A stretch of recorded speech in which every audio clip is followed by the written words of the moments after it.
Hi, my name is Tony Sharples and welcome to Old Dog New Tricks.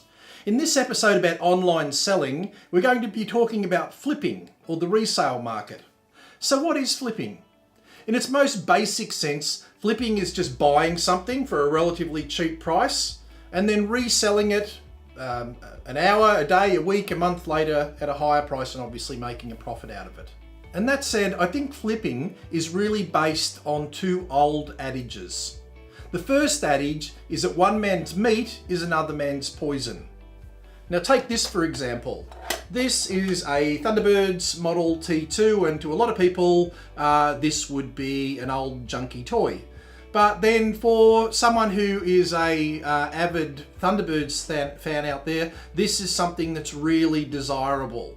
So you need to keep in mind that although something in your world might be seemingly useless and not relevant or anything like that, but to other people that has immense value. The second adage is that time is money, and I really think this is where flipping comes into its own. And whether you're young and starting out and just a bit short on cash, or whether you're older and you're looking for some retirement income, the fact is that generally speaking, you've got a fair bit of time on your hands. So the great thing about flipping is you can take time that you might be spending sitting around watching TV or just hanging out with friends or whatever, and actually go out there and make some money as a bit of a side hustle in terms of supplementing your income. Now, from what I've seen of a lot of people that are into flipping online, on the one hand, you can make a lot of money out of flipping online if you're flipping things like comics and collectibles like that.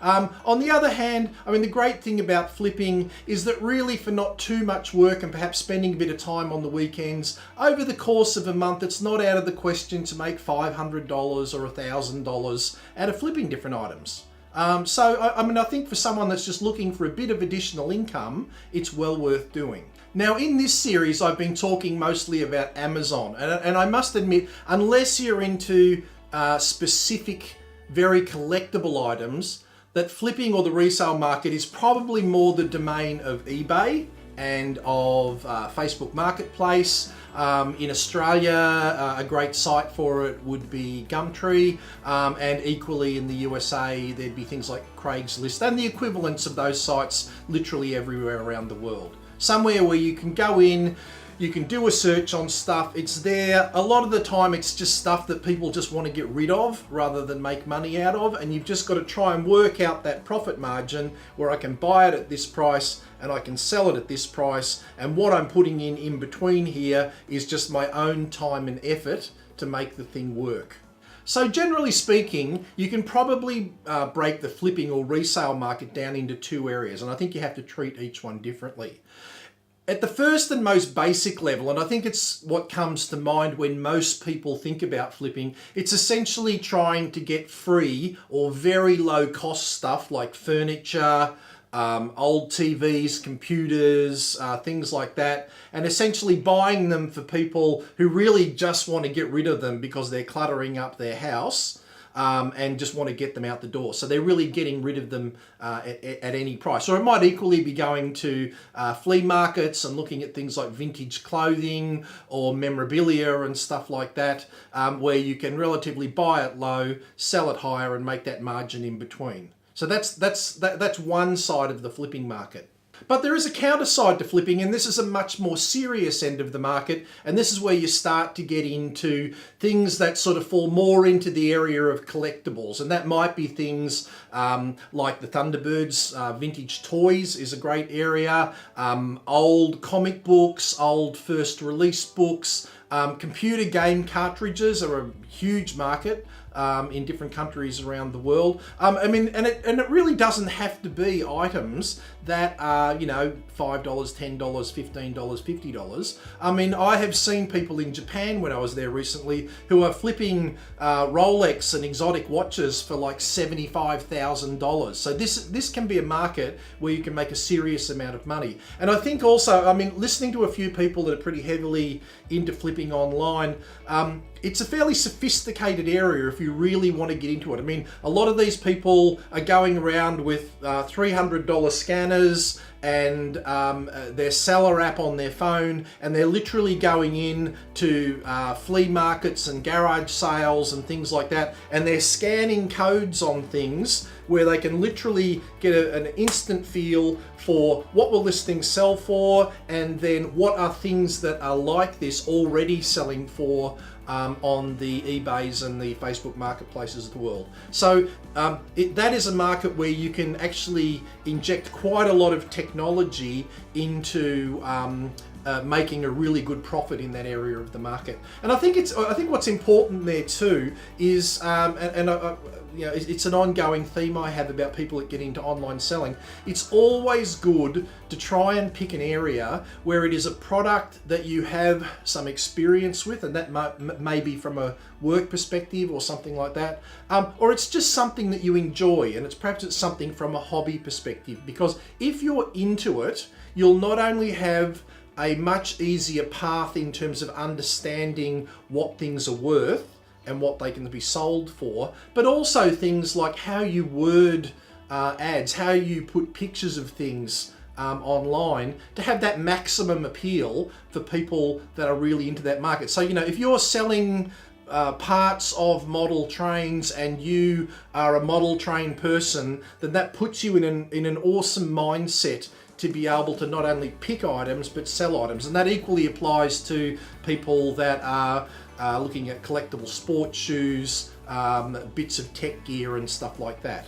Now, in the next section of this video, I'm going to list out some very specific things you should be thinking about from a macro perspective if you're thinking of getting into flipping and resale.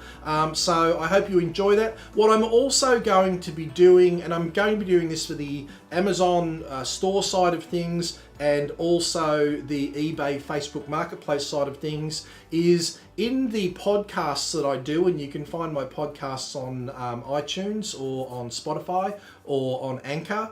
I will be putting more short, sharp, very specific, very tactical thoughts on specific elements of online selling or flipping or resale or whatever as I come across them, so that there'll be more like short, sharp bites of information on very specific things. So feel free to have a look out for those. If you go to the olddognewtricks.com website, you'll see the links up in the top right corner, and you will be able to link across to my podcasts from there.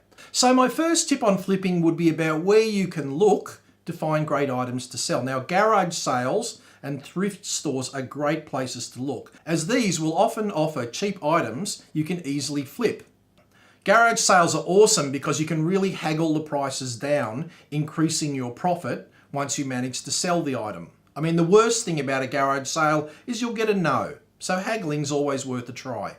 Other great places to look for items that you can flip are outlet stores, where often they're trying to just get rid of a lot of stock at a ridiculously low price, local auctions, and of course stuff in the pre-sections of things like Craigslist and maybe even eBay.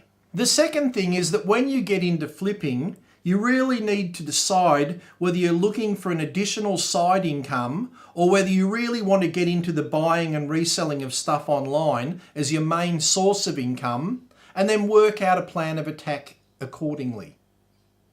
So that would mean if you're going to be more serious about it, you need to get in place more robust means of picking up items, of storing items, and things like that, so that you don't run into problems with either collecting stuff or holding stuff in the long term.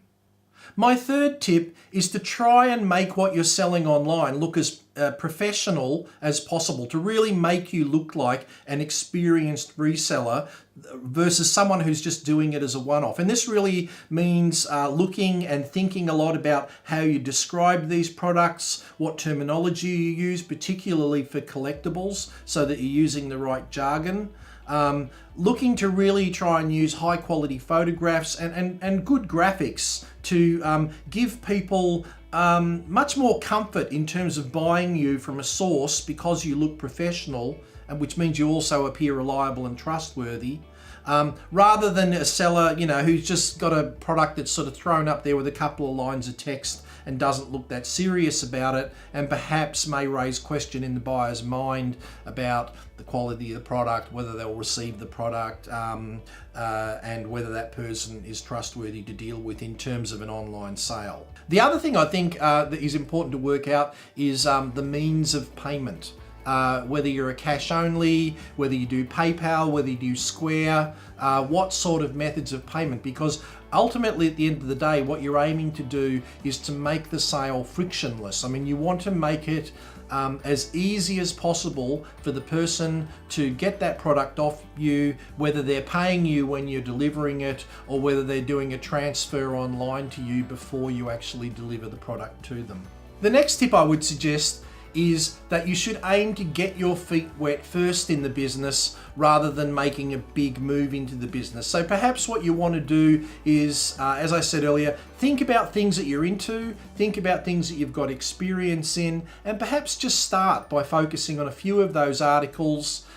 Buy a few smaller items that mean that you're not going to be putting too much money into, put them online, sell them, and then really debug the process and what it takes you to get a sale, to get the right imagery, to use the right words, and particularly look at how you are going to target the best audiences for your product in terms of how you're going to advertise it online. The next tip would be to really use technology to help you make decisions about the potential profitability of a product. Most of the online selling apps like Amazon and eBay and things like that give you the ability with your smartphone in store, or perhaps even some sort of scanning device, where you can pretty well get direct feedback on what an item's potentially worth and what items like that are selling for online already, which really gives you a one-up position in terms of making a decision about what you actually are going to pay for that item when you're out at a garage sale or at some superstore clearance or something like that, to make the commitment to buy products that really can be sold at a decent profit. So I hope you got something out of that, and I will see you next time.